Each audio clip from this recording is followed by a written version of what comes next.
This is the lecture for part of John Mueller's Chapter 2, Capitalism's Image. Um, so where the, like, strictly speaking, the stuff we're reading here, these are empirical claims that he is going to make. So what are empirical claims, and specifically what are they versus normative claims? Pretty sure I covered this in some lecture or something earlier. So the short version is that empirical claims are claims about sort of how the world works. And normative claims are claims about sort of what's good and bad, how the world ought to work, what's right and wrong, what's better and worse, stuff like that. So here is an empirical claim. Uh, People sometimes don't pay their taxes. Here is a normative claim. People should pay their taxes. So those are different sorts of claims. And, um, you know, basically he's making a bunch of empirical claims here. And that's trouble for us because philosophy is not really an empirical discipline. This is not the sort of class where we investigate empirical issues. We're interested in the normative claims in this political philosophy class. Uh, I said philosophy is not interested in empirical claims. That's false. Lots of philosophy is about empirical claims. The political philosophy, not so much, not very often. I mean, there is some empirical political philosophy, but we haven't. I don't think we've done any of it, and we're not doing it. We're not doing it right now. We're doing normative stuff. We doing should society be capitalist or not, and that's not an empirical question. That's a normative question. Um, or is capitalism good or bad? That's not an empirical question. That's a normative question. So why am I having you read all this empirical stuff? I mean, so like he's clearly well. I don't know. Sometimes I have second thoughts about this reading, but like he's there's the two biggest reasons. The number one reason is that obviously you can't make normative claims about capitalism or anything without having some empirical information. You can't just like wake up one day and decide capitalism is evil or capitalism is great unless you know something about how capitalism works. And so um, we need some facts in our bag to think about. Uh, Hayek gave us some facts, or at least he proposed some facts, and Mueller is proposing some facts. Um, you don't have to agree with Mueller about the empirical claims,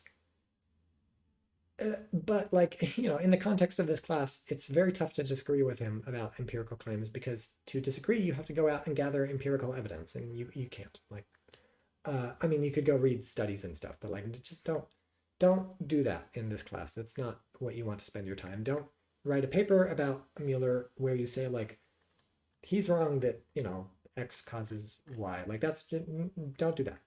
Um, so this is useful for us, but like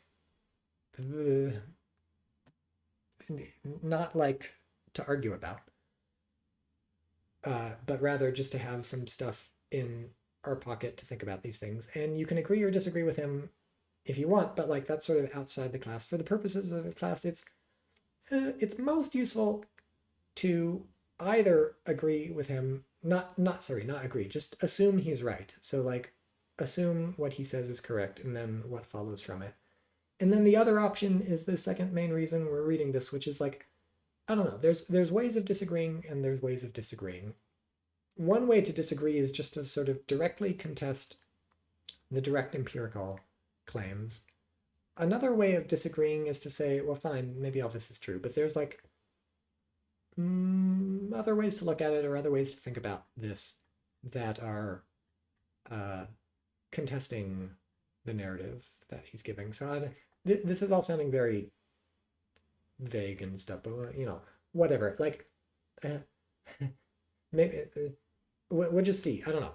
Let's just see what people have to say about this. Is the main thing, and then um, oh yeah, sorry. And then the last bit, notice like this chapter or the part of this chapter that we're reading is about what he calls the capitalist virtues. And virtue is a word that's a very normative sounding word. A virtue is something that's like a good feature of something or a good feature of somebody. If I say you're a virtuous person, I'm not clearly making an empirical claim. It seems like a normative claim.